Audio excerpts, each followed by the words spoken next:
Welcome to Crossroads. President Donald Trump is warning the military there's an enemy from within that must be dealt with to save our country.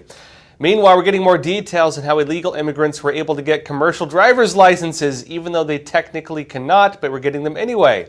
And also on another topic, Americans could soon be getting much lower prices on prescription drugs, and you're soon going to be able to buy these from a new website called Trump RX.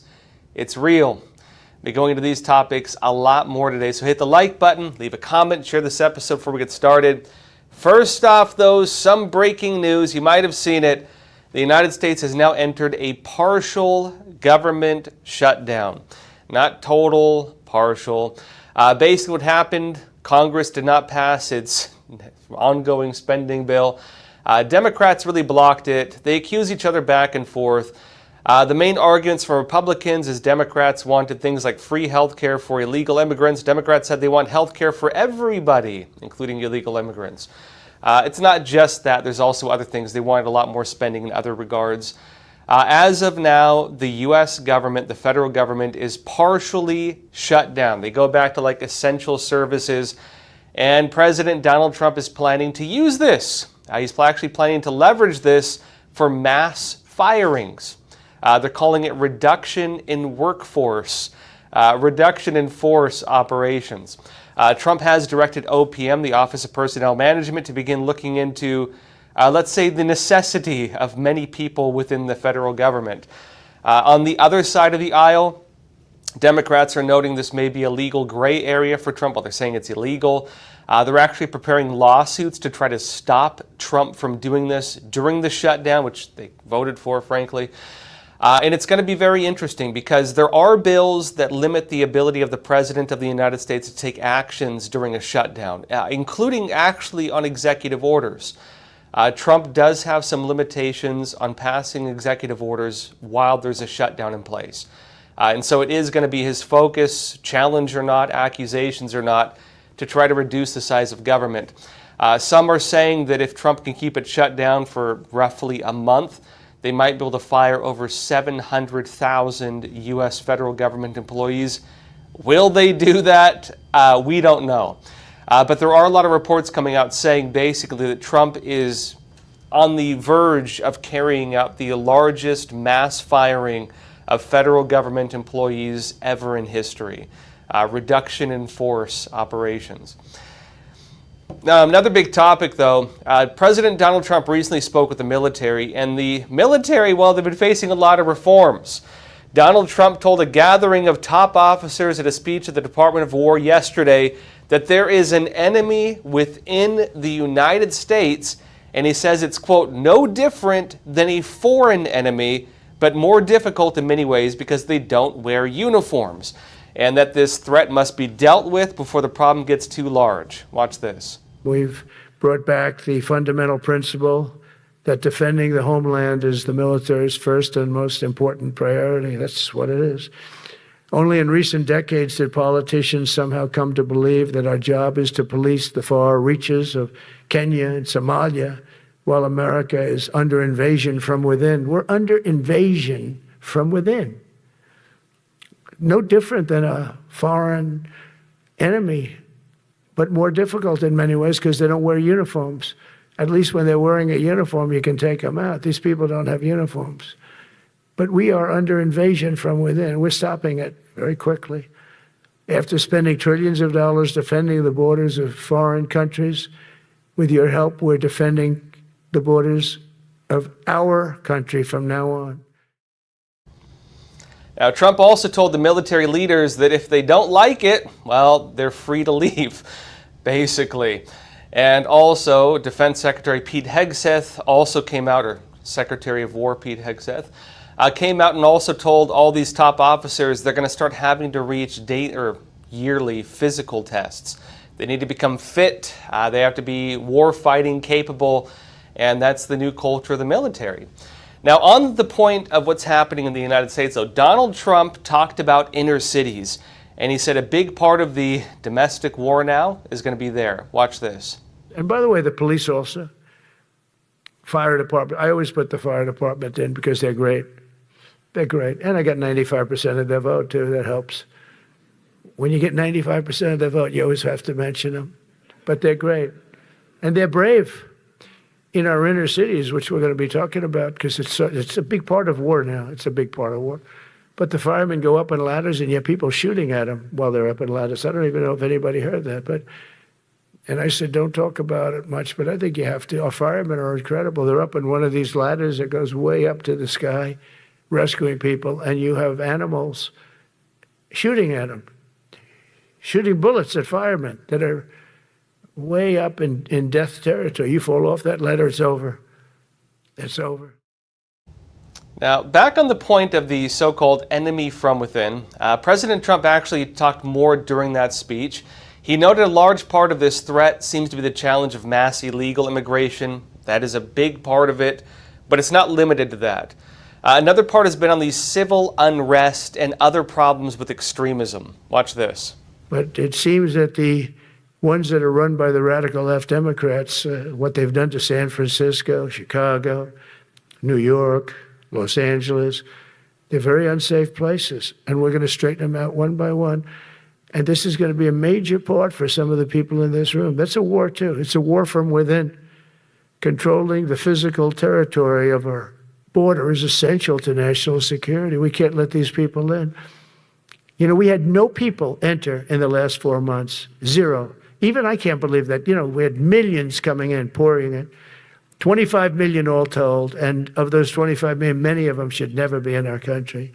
They would take their worst people and their people from prisons and jail, and they'd put them in a caravan and they'd walk up. So how does the military tie into this? Well, we actually have seen Trump deploy the military to protect ICE agents in federal buildings. That was the deployment in Los Angeles. Right now, there's the military deployment in Portland. There was also the federalizing of Washington, D.C. Trump has some limits on the extent to which he can do it. D.C. is kind of the extreme end because of the designation of Washington. But also Trump has now designated Antifa a major terrorist organization, which changes the game quite a bit. He also designated the cartels in several gangs, Tren de Aragua, MS-13, also as terrorist organizations. Keep in mind, these operate domestically as well within the United States. So you, by definition, have several terrorist groups operating within the United States, including in these inner cities, including in high crime areas, and including in the attacks on federal agents.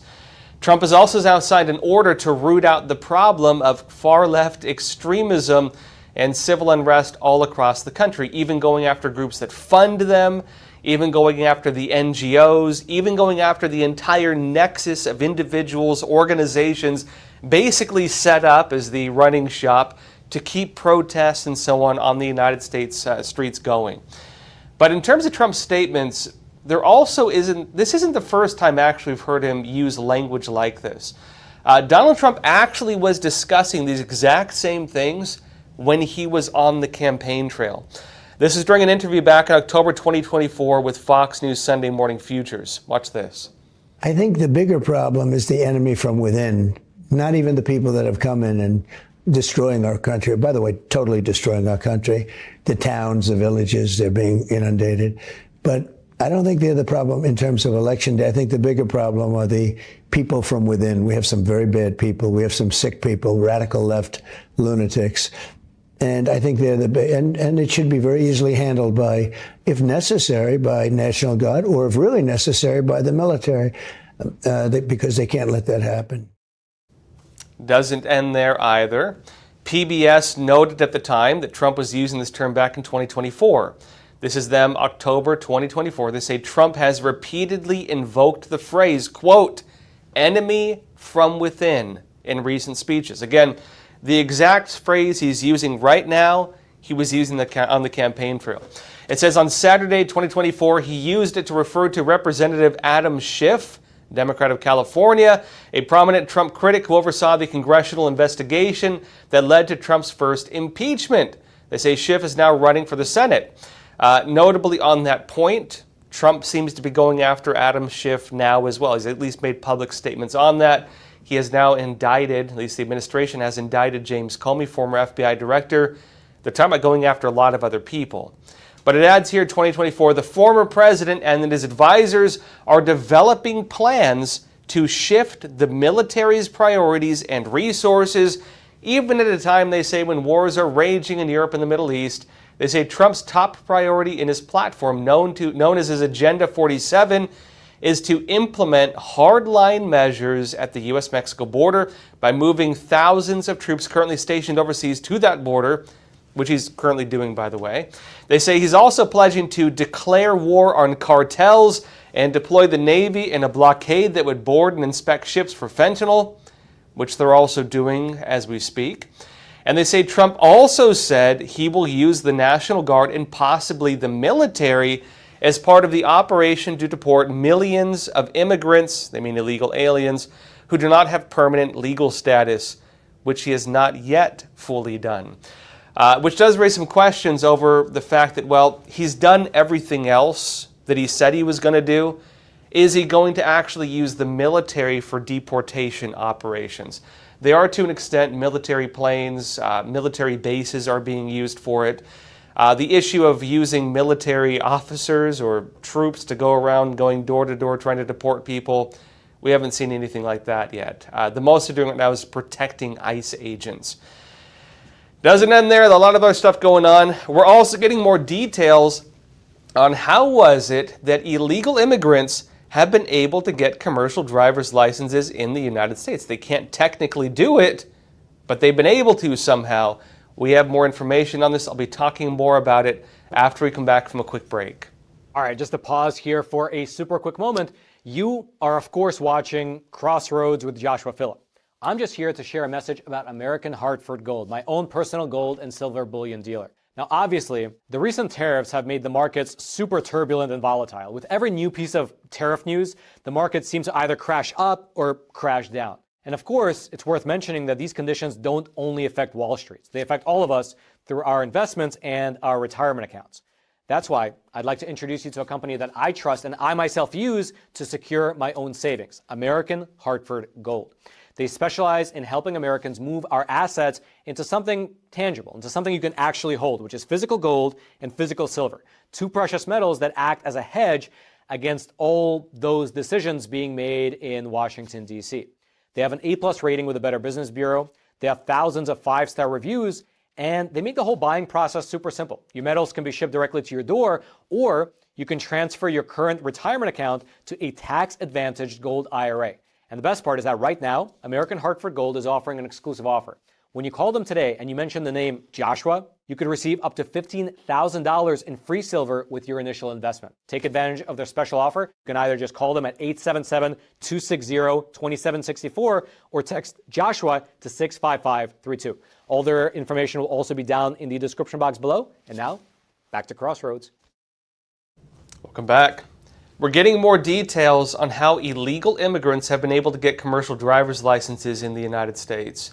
And this comes after the recent case where an illegal alien truck driver from India made an illegal U-turn on the Florida Turnpike and killed 3 people who just crashed into the back of his truck because he blocked the entire turnpike.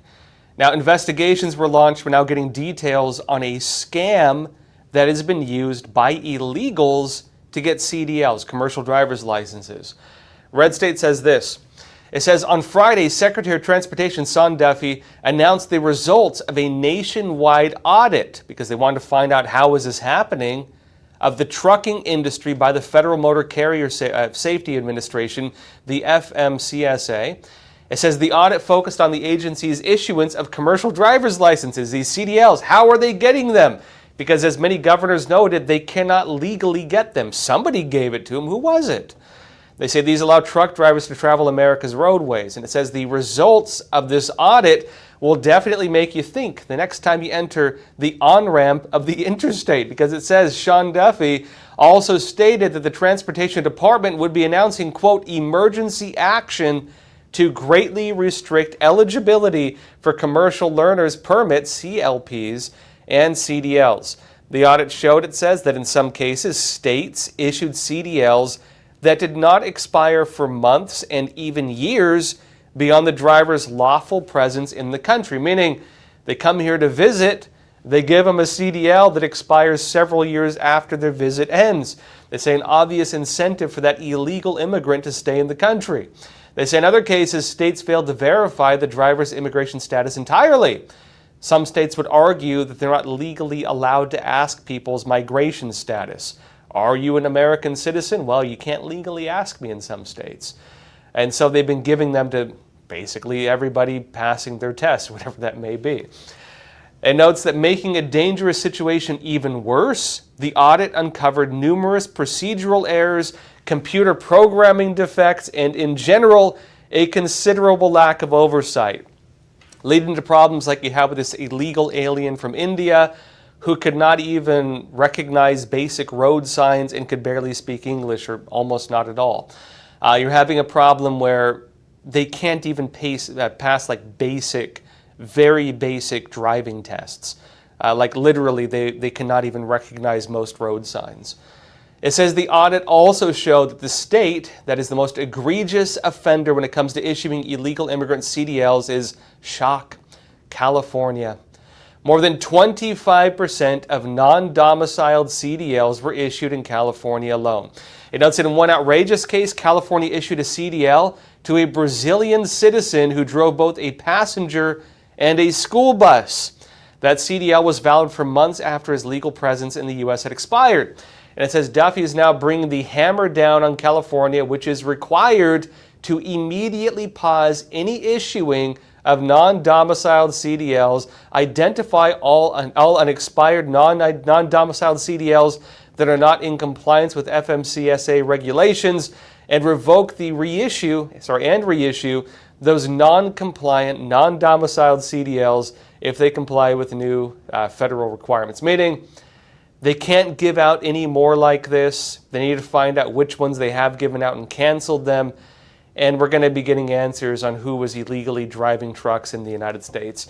Also on that point, the Trump administration in some areas, well, even local, it's more through local governments, they have checkpoints now for truck drivers. They're asking them basic questions on English proficiency. If they can't speak English, they might get deported. They might lose their licenses. They're also checking their licenses. If they've been driving illegally, they're also getting deported. Now, we're getting more details as well. Some pretty shocking stuff, by the way. It turns out some states have been giving commercial driver's licenses to illegal aliens, and the way they're doing it is they're doing no name given as the name. What's your name? No say, senor. No name given. This is K4. It says, on Monday, Oklahoma Governor Kevin Stitt announced authorities apprehended 130 alleged illegal immigrants from multiple countries under Operation Guardian Sweep along Interstate 40. This is just one state. It says, according to Governor Stitt's announcement, the operation handled by U.S. Immigration and Customs Enforcement, ICE, and the Oklahoma Highway Patrol targeted enforcement along I-40 in western Oklahoma with numerous commercial truck drivers utilizing licensure issued by sanctuary states from multiple countries, including India, Uzbekistan, China, Russia, Georgia, Turkey, Tajikistan, Ukraine, and Mauritania. OHP says, is the Highway Patrol, one license listed, quote, no name given. And they're talking not just about California, which has that as well. They're saying New York even. And they say if New York wants to hand out CDLs to illegal immigrants with no name given, that's on them. The moment they cross into Oklahoma, they answer to our laws, said Governor Stitt. And he said, I want to thank our troopers and ICE officials for their hard work. And he said, this is about keeping Oklahomans safe. And notes that Governor Stitt's office said the individuals posed a public safety risk without proper identification. You don't say, right? Now look, this is finally getting some attention, but it's actually been known for quite a bit. People are paying attention to this right now. This has been going on for a long time, and there were even public reports on it, although most of the reporting was just in like trade journals and trade publications. It was talked about in the industry and almost not at all by the mainstream media. The topic was actually getting some coverage, though, back in June. This is one of the trade publications, Overdrive Online, back in June. It said this. Authorities in a recent cargo theft bust recovered more than $1.6 million in stolen electronics from a tractor trailer owned by someone whose CDL stated their first name was no name given and their last name was Diamond. And notes further in, quote, California law requires a customer applying for a driver's license, a DL, or identification, an ID card, to present an identity document such as a birth certificate or passport that include their, quote, true full name. A California DMV spokesperson told Overdrive. And they say, quote, the DMV will enter the customer's name as indicated on the identity document. If no name given is listed in the first name field in the identity document, the DMV will enter no name given as the first name for the DL/ID card. So you can get like a state ID, apply for these things, and if your ID card says no name given, there's going to be no name given on your commercial driver's license.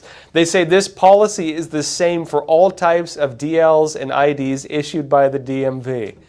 Apparently, this is like the entire DMV there. They say, as for issuing CDLs to non-citizens, California does issue limited-term CDLs for citizens of foreign countries and does not track the citizenship status of its CDL population.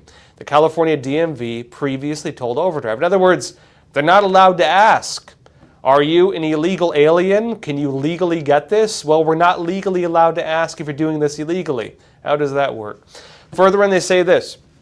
Additionally, applicants for licenses with the California DMV, including real IDs, can submit a wide range of documents, including things like photocopies of cell phone bills, letters from any shelter, these illegal alien shelters or otherwise, nonprofits, employers, faith-based organizations, or government within the United States attesting that the applicant is a resident of California, meaning they can basically get documents from anything to claim that their name is whatever they want it to be.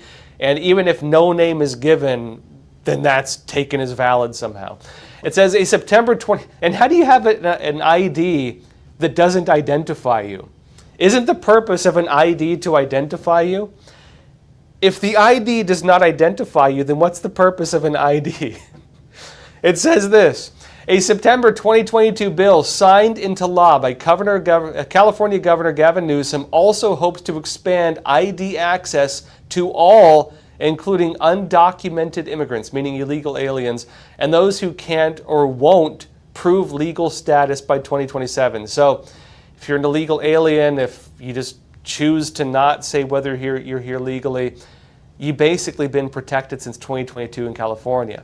It says the DMV spokesperson said California's licensing practices meet federal standards. At least they used to. That's all changing now. Now, like on another topic, President Trump has been working to lower the cost of drugs, all these pharmaceuticals, and this included his policies to give Americans most favored nation trading status in drug prices. Mainly just applied to first world countries. So if a country in Europe gives like, let's say 200% cheaper drug prices to their people than they do in the United States, then America has to give, we basically have to get the same prices here. The argument is that Americans have basically been bankrolling low prices on pharmaceuticals for most of the world. Not even just like the developing world, but even like Western Europe. We've been paying for their socialized medicine policies. We've been paying for the low cost of drugs in Canada. Americans have been paying for the world to get cheap medical care. That's going to change now. Donald Trump made an announcement that Pfizer is now the first one on board. And this is a new program, and what it's going to do, basically, these lower-priced drugs are now going to be available on a brand new website, and it's going to be called Trump RX.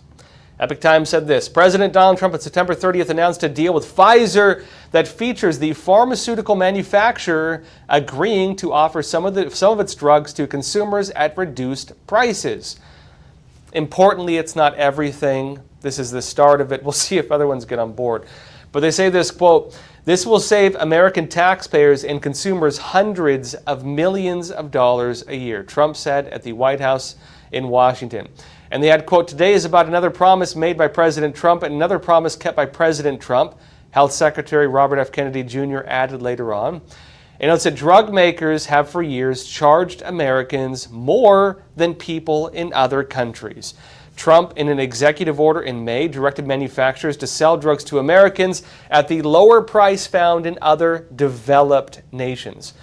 Meaning, we're still going to basically be bankrolling cheap pharmaceuticals for like third world countries, which is like, unfortunately, most of the world by definition. But developed nations, they've been getting cheap drugs on the backs of Americans as well. We've been basically paying their bills. It seems that Americans shouldering the cost of living for like most of the world is just normal for some reason. And that's changing a little bit. It's not totally changed, but changing some. They say this: Pfizer is the first manufacturer to reach an agreement. Trump praised Pfizer CEO Albert Bourla, who was standing nearby, and said, quote, "He's doing the right thing." Trump also said the administration is working to secure similar deals with other major manufacturers. Meaning, you're not going to get like these lower priced pharmaceuticals on every single drug you need, but they're going to give you some, and they're working on getting the others on board. It is complicated because Trump did sign an executive order, and he's using some forms of pressure to force these companies to basically implement these policies. Pfizer's the first one. They're not doing it entirely, but they're the first one on board. That will probably become more so as their competitors get on board with it and the playing field is balanced a little more. But it says the discounted drugs will be available through a new government-run website called Trump RX, officials said. And this brand new website will offer drugs at prices 80% lower than the prices at which they're available today, officials said. Why are they calling it Trump RX? You can ask Trump that. But I'd say part of it is because he wants credit for it. Remember, Obamacare, technically called the Affordable Care Act, has been a thing. Obama obviously gets credit for that, whether you like it or not. And also, there's been disagreements on how effective it actually is. A lot of people say it was designed to fail because they wanted to replace it with single-payer health care. And it was regarded as a first step towards that, even when they were passing it. In terms of Trump RX, this is important because remember, during Trump's first term in office, he actually did negotiate lower prices of drugs, things like lower prices for insulin. That was a big one. After Trump left office, the first time Biden came in, the Biden administration took credit for a lot of what Trump had done. And it was mostly the media doing that. The media were talking about lower prices of drugs. Trump came out and said, hey, I was the one who negotiated that, and Trump didn't get credit for it. So now having Trump's name on the actual website, it's going to give him credit for it. You can argue why that's necessary, but again, you can ask Trump that one. It said this as well, though. Pfizer said it would offer drugs at savings up to 85% off with an average of 50% off. I've mentioned before the way this new order is going to work, which is finally being implemented. If one country in Europe offers a lower price of drugs, Americans have to get that same price of drugs. Many countries in Europe pay significantly lower prices for pharmaceuticals than Americans do. Part of that is because local laws within these countries where the government negotiates prices, the companies have to meet the requirements and they sell it very low. And then it's basically like you're sitting in a restaurant, you're with a group of friends, the check comes out, the bill's there.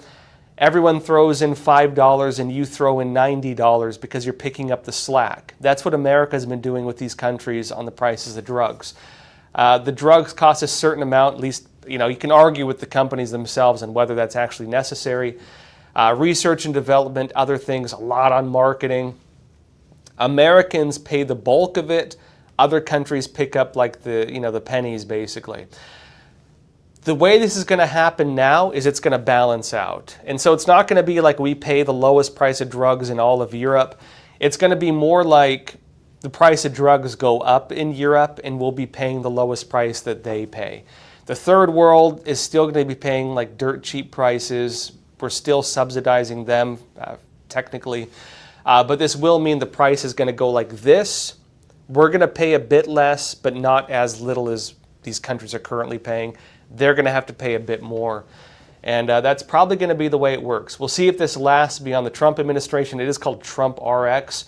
But if Americans get used to paying a certain amount for pharmaceuticals, now that the lid has been pulled off and everyone can see what's inside this whole thing, it's going to be hard for them to re-implement the old policies and kind of, bring back the status quo, so to speak, without making a lot of Americans mad.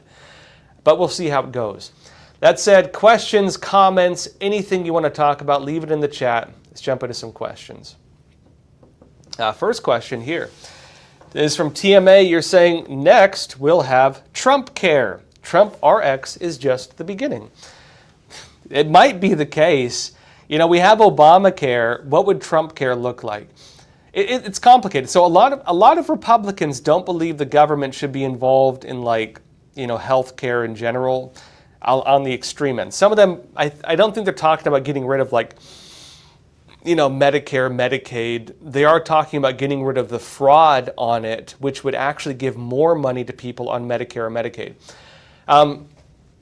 I should mention briefly, because I have had people ask me about this, and I know it's one thing the media, the mainstream media, says a lot. If you were to read a lot of the mainstream media, what they're telling you is that Republicans want to cut Medicare and Medicaid. They want to make it so that Americans and elderly people cannot get the health care they need. Is that true? Technically, it's a gray area. No, if you are eligible for Medicare or Medicaid, if you're retired, if you're older, if you're over 65, it's not going to affect you at all.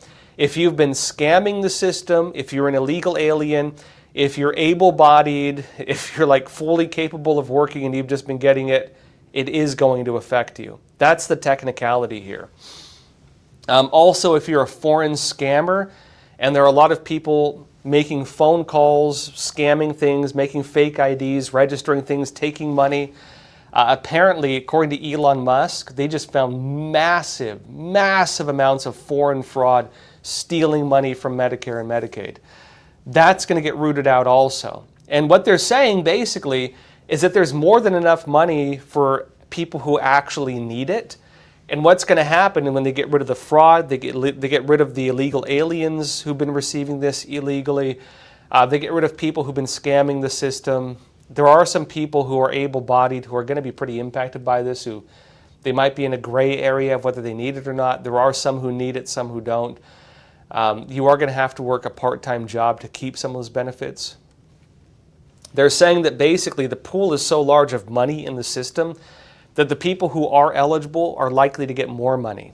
And so not only will they not reduce the amount of money to those who are eligible, they will likely receive even more.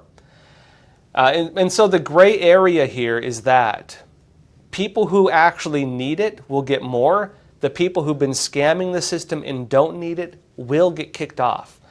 And so that's when they say, oh, Trump wants to cut it. It's a yes and no thing, but they don't tell you the context. The context is very important.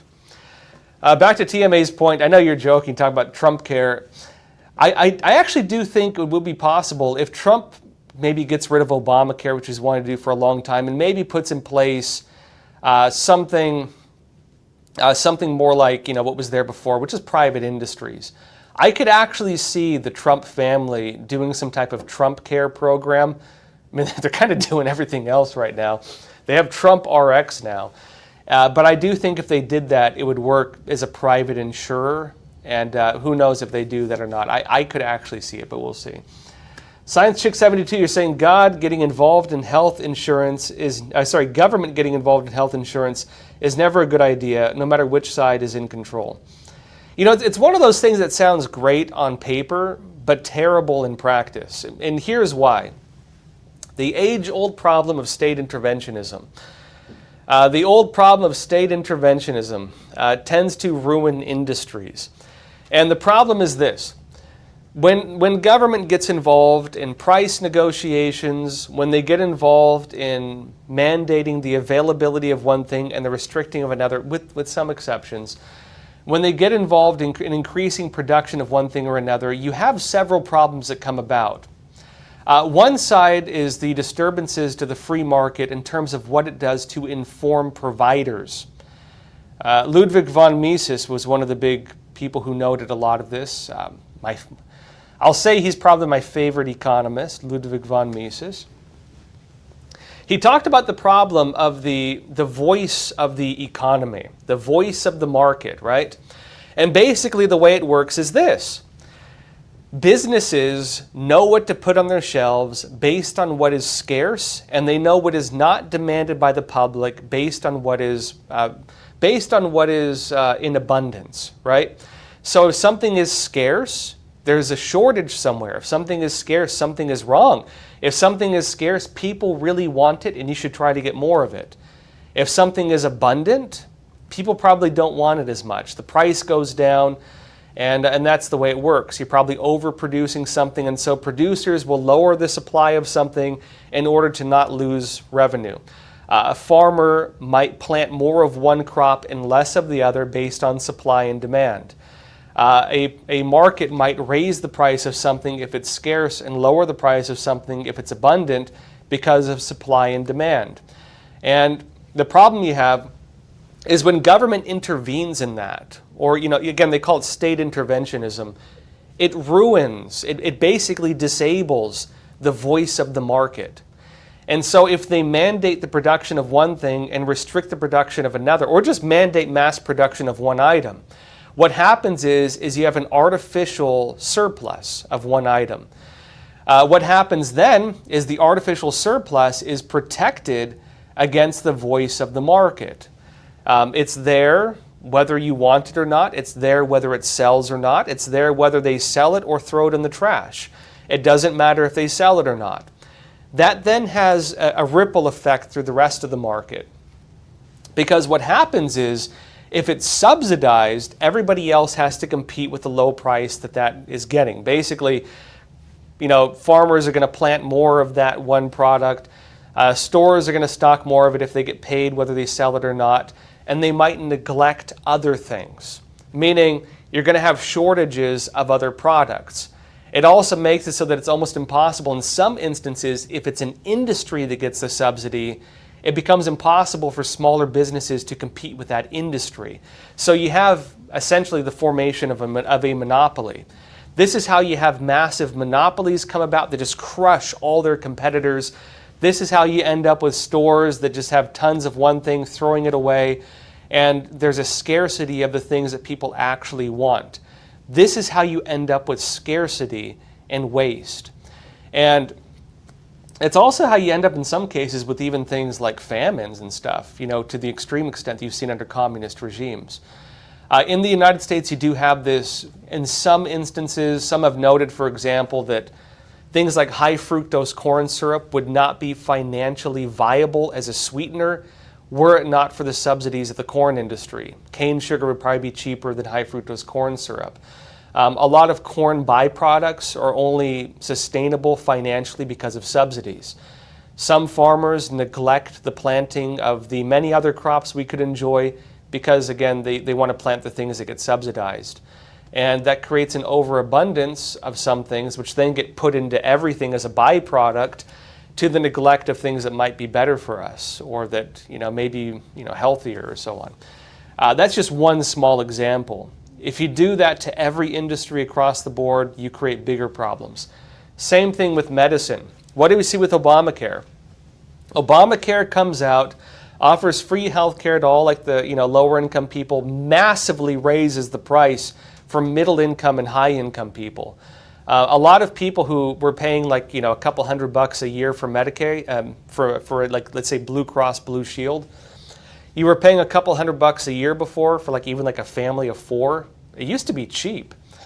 Suddenly saw themselves paying thousands and thousands of dollars, because you're not just paying for yourself, you're paying for every other person and their cousin, and every person who wants to illegally enter the United States and apply for it doesn't have to show who can have no name given on their documents, right?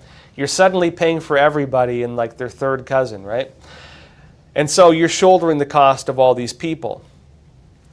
It had a huge impact, again, a ripple effect across the entire industry, because, again, you have a subsidized piece of it, and then you have the free market piece of it needing to compete and deal with the subsidized piece of it. And so it did result in free healthcare for some people, but extremely expensive, like crippling expensive healthcare for a lot of other people, and mostly hardworking average Americans. That was the effect of it, basically. Let's see, New Life Forward 2018, you're saying, imagine how many illegals have legal documentation as another person that will never get caught. It's a lot of that. They even do it openly in some places. I remember, I've talked to employers in New York. I've seen it firsthand when I used to live in Jackson Heights in Queens. You have people selling fake identifications like on the streets. Nope, they don't get prosecuted. There's no repercussion for it.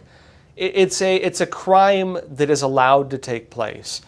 They have facilities set up in New Jersey. Every major employer in New York knows about them. Construction sites know about them. I've talked to construction guys who are illegal aliens who say they were told by construction sites where to go and get your illegal ID. They go to these shops and it's like a smorgasbord. You get your illegal identification, your stolen identification, usually a stolen social security number, and then you go down the line and they have booths set up on every service you can get using that stolen social security number. And so it's like a one-stop shop of defrauding the United States. It's a one-stop shop to work illegally, get social benefits, and defraud Americans in every way they can. They just set up shops like this. I know in Florida, there's even unfortunately, they even do it out of some churches, like migrant churches, that have these types of things. This is a problem throughout the United States. And so this is something, for the most part, that has been allowed to happen. This has been allowed to happen. They don't get punished for it. They don't go to jail for it. They don't get charged with identity fraud or defrauding America. It's just allowed to happen. It's changing a little bit now, but that's the way this has worked for a very long time. There was a report that came out it must have been last night I saw it this morning. They were saying, I believe it was New York Post, they say an analysis, at least in one of the cases where they're going to these cities and cracking down on illegal immigration, they found that roughly 50% of the illegal aliens had committed fraud. Roughly 50% of the illegal aliens had committed fraud against the United States. Now look, if you or I commit fraud, we're probably going to jail. If an illegal alien commits fraud, they get deported and they turn right back around and come back in and just illegally enter again and continue committing fraud. And that's just the way it works. I had an interesting conversation with an immigrant recently on this, a legal immigrant, right? This legal immigrant was actually telling me that this is normal for a lot of cultures, unfortunately.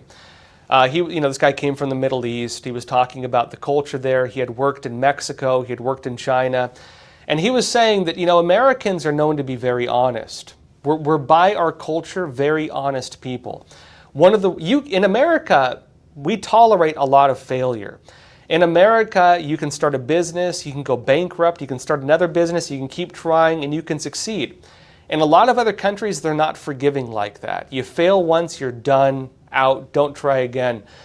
They really hold you to it. Americans are very forgiving.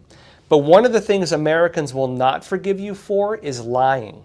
We're in the view of most of the world comparatively, we're a very honest people. We despise dishonesty. We despise it, just the way our culture is. I know with myself, I don't know if this is like all of you, when I was a kid growing up, if I was honest, if I told the truth, I would receive significantly less punishment if I did something wrong, from my parents. Americans really value honesty. Honesty is like the cornerstone of kind of our culture, I'd say, just this real natural legitimacy. A lot of countries are not like that. I was told that in some Middle Eastern countries, again, according to this immigrant, if you don't lie, people say that you're basically not going to succeed in life. They will say, look, you're a great person. The world is going to eat you alive if you're not a little dishonest. I've talked to people from countries in Latin America say the same thing, where, the difficulty of living day to day, not all of them, but in some of the local governments, basically the threshold of pressure, taxes, everything else is so high that if you don't engage in some type of dishonesty, fraud, or illegal activity, it's very difficult to get by. At least you're going to be a peasant for the rest of your life if you do. And so a lot of people feel incentivized to defraud systems, commit some, like the federales pulling you over for nothing and you have to pay them like $200 to go free. Like, that kind of stuff, like fraud, corruption. It's almost just the way things work in some of these countries. It's not like that in the United States. You try to bribe a police officer, you're probably going to jail. Don't try it. They will probably arrest you because we value honesty more than we value money for a lot of us. And so what also happens, this guy was telling me, is when a lot of people come here, even when they legally immigrate, they might lie about their holdings, they might lie about their real estate, they might lie about the homes they own, again, real estate, because the difference is going to be whether they have to pay a few $1,000s extra every year to the U.S. government. And if the difference between a few $1,000s, even if they have a lot of money, is just writing no on a paper, they're going to write no on that paper, and they defraud the United States. A lot of them, this is told to me by several migrants, it's the exact same thing.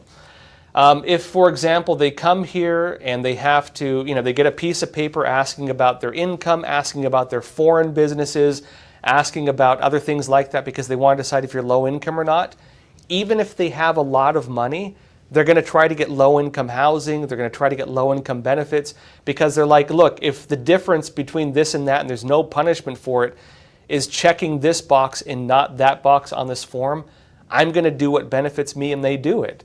And so fraud is really common because culturally, for a lot of these people coming here, that's the way it is in their countries. It's just how they work. It's how they do it. And so when I saw this article this morning saying that like 50% of illegal immigrants had been defrauding the United States, I was like, well, that's less than I thought it was, frankly, because it's normal for a lot of this. It's the way things are done in some of those countries. It's just the way things work, especially in communist countries, and countries that are overrun by cartels and gangs. Like, it's just the way they operate, unfortunately. Not saying there are not a lot of honest people, because they are. On the other side, you could say 50% are honest. That's pretty dang good too, hey, right? TZ Burton, you're saying part of the commercial drivers scam is caused by the trucking industry itself, companies wanting cheap foreign labor. That's true. And that's the other big part of it. Not even just the trucking industry, a lot of businesses, a lot of major corporations, they want this stuff because it's cheap labor. They want the H-1B visa fraud because it's cheap labor. They want the CDL licenses because it's cheap labor. They want this stuff. They want illegal alien workers at the construction sites because it's cheap labor. That's the way it works. A lot of the restaurant wants the illegal alien work in the kitchen because it's cheap labor. Also because, frankly, it's actually hard to find a good chef. I've worked in the restaurant business. It's actually really hard to find workers. And so that's the way it works, right? In terms of the trucking industry, if you folks watch Primetime, which I'm going to be on again this week. I was on vacation for a week, and then I was in California doing some speaking events. I'll be on Primetime this week on Friday, so tune in. We've had some interesting discussions about this around the trucking industry, and one thing, I think Roman brought it up, is that, so with these trucking companies, what they'll do is they'll have contractors, basically, they'll have companies that do contracts, and they contract drivers to companies, and they do that for legal protection. So the trucking company wants to get cheap labor, cheap foreign labor. The problem is if they hire like an illegal alien from India who can't recognize a street sign and doesn't read English, he's going to be a liability. If he makes a U-turn on a Florida turnpike and kills 3 people, the company's going to get sued. You know what I mean? Like, they can't have that. So what they do is they set up these like chop shops. There are companies that set up corporations, And these corporations, because anybody who's worked in business knows that you can use corporations for legal protection. I'll get into that in a sec. But basically, they set up these chop shops. They hire the illegal aliens, and then they contract them through this company to this company. And so these companies, if they get sued, like if the guy goes and kills a bunch of people because of a car accident, the corporation gets sued, not this company. Corporation might have zero assets. They just fold the corporation, or if it's not a lot of money, pay it and start a new one. There's a very dirty business around corporations. And the way, I'm not talking about businesses themselves, but the way the laws work around legal protections for corporations. And I know it's mixed. Like I've been told, like, hey, you should register a corporation and put your car as an asset of the corporation. Or you register a corporation and you put certain assets under it so that they're legally protected and so on. There's cases, for example, of people who've registered corporations, put their cars under the corporation. They get in a car accident, they get sued. The car is under the corporation, so the lawsuit only impacts the corporation, and they can fold the corporation. The corporation has no assets other than the car, and so they can't sue you for additional resources. There's all kinds of stuff like that. For businesses, they do the same thing. And so a lot of these companies, they'll do the same thing for legal protections. And they unfortunately engage in things like this, hiring people who are a danger to Americans, hiring people who, the reason they do it is because they know that they're probably unsafe drivers. Why else would they do that, right? They're kind of knowingly doing that to cut costs, and it does put Americans at risk. It's an unfortunate reality. Another question, Tharpat, you're saying, Josh, I'd like to know why the Trump admin doesn't go after companies for breaking the law and hiring illegals to begin with. Seems like that would be like cutting the head off the snake, so to speak. I've heard a lot of analysis on this. I mean, look, your take is as good as mine. I can tell you my opinion because they don't come out and say this part. It used to be illegal in the United States to hire an illegal alien. If you were a business and you hired an illegal alien, you would face charges. You faced fines. You faced actual criminal charges. Illegal payments, fraud, whatever else, in order to give them status when they don't have it, right? You could actually face a lot of repercussions. And so businesses are incentivized to make sure the people they hire are legally allowed to work in the country. They changed that, right? Now they have it so businesses cannot do that. Some businesses were punished for it. Does anybody remember during the Biden administration when Elon Musk was facing criminal charges, lawsuits, because his company, SpaceX, was not hiring illegal aliens? And Elon Musk said this is crazy because legally, especially in the space industry, because it's regarded as kind of a more protected industry. NASA is not allowed to work with the Chinese Communist Party, for example. Things that work on sensitive government programs, government contracts, there are more limitations. Elon Musk said, I'm not legally allowed to hire illegal aliens, so how are you suing me and threatening me for not hiring illegal aliens? You're suing me for not breaking the law? You're saying I'm breaking the law by not breaking the law?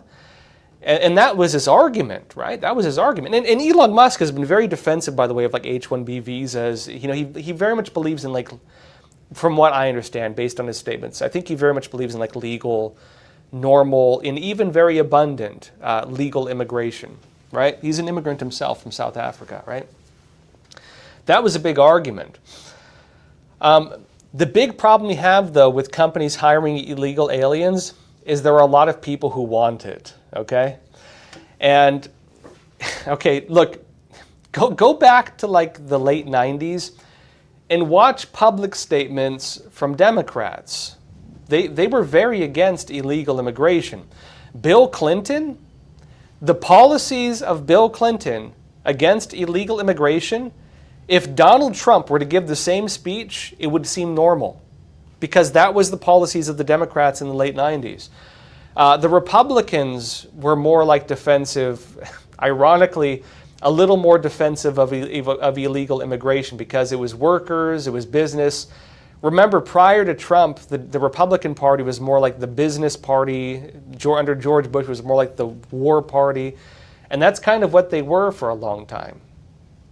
They're no longer the same parties they used to be.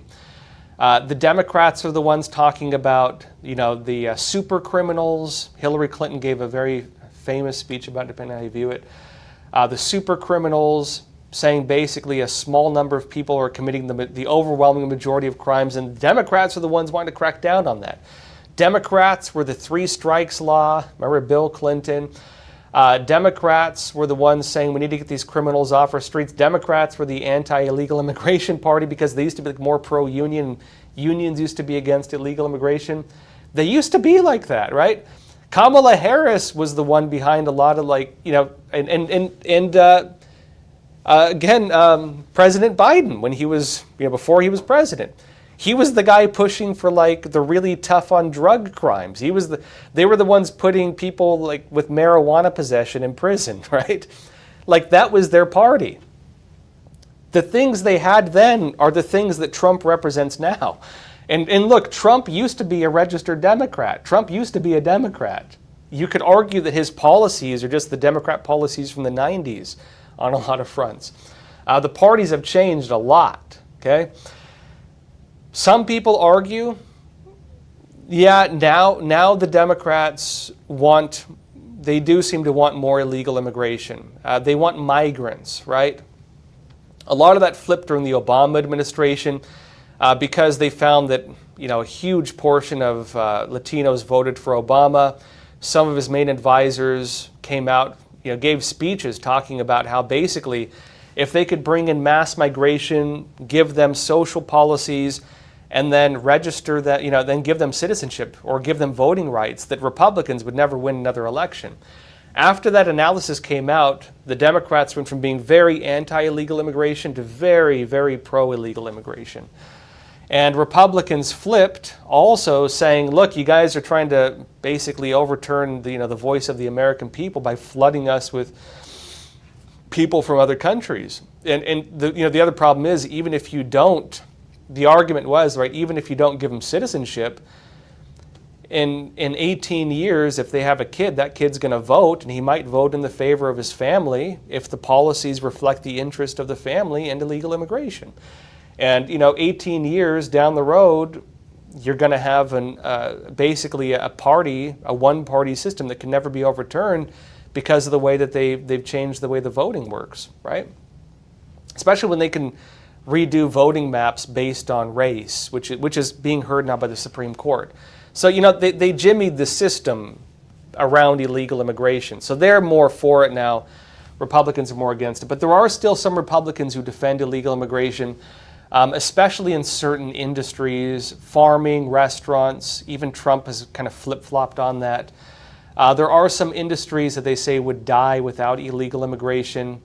And I think that's why Trump is not going so far, is actually meting out criminal charges against businesses that hire illegal immigrants. There is still a bit of a gray area that they're not really wanting to say on the surface. Another question. Ignatius D., you're saying macroeconomics should be a mandatory high school curriculum. Then people will understand socialism is never and will never work. Yeah. Imagine if those kids knew proper math and they could do the math. Imagine if kids knew about debt and finances and knew better than to get into debt traps. I was lucky as a kid. My dad made me read economics books as a kid. My dad made me read The Richest, The Richest Dad in Babylon, was it? The Richest Man in Babylon. He made me read some financial literacy books. He told me never spend money you don't have, never go into debt. And the way I've always worked, I've only ever bought used cars. I don't buy new cars. I'm not going to go into debt to buy a dang car. It's just me. I never took out student loans. I went to community college. I went to 3 actually. I've never wanted to get into debt. The idea of going into debt is almost unthinkable to me. And if I do go into debt, I will use every dollar I make to get out of debt as quickly as possible. I will live on a very meager budget to get out of debt. That's just the way I work. I hate being in debt. I cannot stand being in debt. If I owe somebody money, I will pay them back as quickly as I possibly can because I do not like being in debt. And that's just the way I was raised. Because I know about interest rates. I know that some people spend their whole lives paying interest rates and never even pay their debt. I regard this as like a form of even pseudo-slavery. I don't like it. I'm a person who deeply, deeply values freedom. And the feeling that I don't have freedom is like the worst thing in the world for me. I can't function like that. I do think that if kids had better literacy over these things, they would be less apt to get themselves into debt. And I believe that if they were less interested in that, the market would correct itself to probably, do better in terms of, maybe not having really predatory interest rates on college loans and everything else. If people don't take it, people are not going to sell it. And if people don't sell it, they're going to have to rethink the market and provide something better. And that's often the way it works. My daughter now, 15 years old, she's looking into colleges, and we're looking into ways where she can go to college, whether it's ROTC or other programs, grants or otherwise, that she can go without going into debt or as little as possible. And that's just the way I think. The problem you have with economics, though, is you have a lot of different schools of economics. In my personal take, I believe the Austrian school of economics is the only viable one. There are a lot of really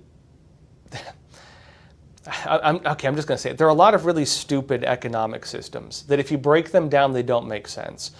And a lot, you could say Marx had an economic theory. Obviously, it doesn't work. But there are people who teach that. And so kids go to college and they're learning Marxist education and stuff like that. And they think that's how the markets work. Could you have a school system that only taught Austrian economics? I think that'd be fantastic. If people only read Austrian economics, I think that, or at least kids are educated on it. That'd be great. I think it is the most observably accurate form of economics. I believe it's the one that has stood the test of time. I believe it's the one that's been proven right over and over again as we watch stupid socialist systems collapse on themselves because it doesn't work. And they keep saying, you did it wrong, let's try it again, and it keeps not working. I think that when they learn to stop falling in that exact same hole, doing the same thing over and over again, and realize, hey, maybe I'll walk around this hole instead of falling into it this time, then they can rethink their economic policies and say, hey, there's a working economic system. Why don't we try using that one for once? I think it would be fantastic. I've recommended this book many, many times before. I'll recommend it one more time. If you want to read a good book on interventionist policy, read the book Planned Chaos by Ludwig von Mises. It is fantastic. It's very short. I highly recommend it. If you want to read a more in-depth one, read the book Socialism by Ludwig von Mises. Fantastic book. I cannot recommend it enough.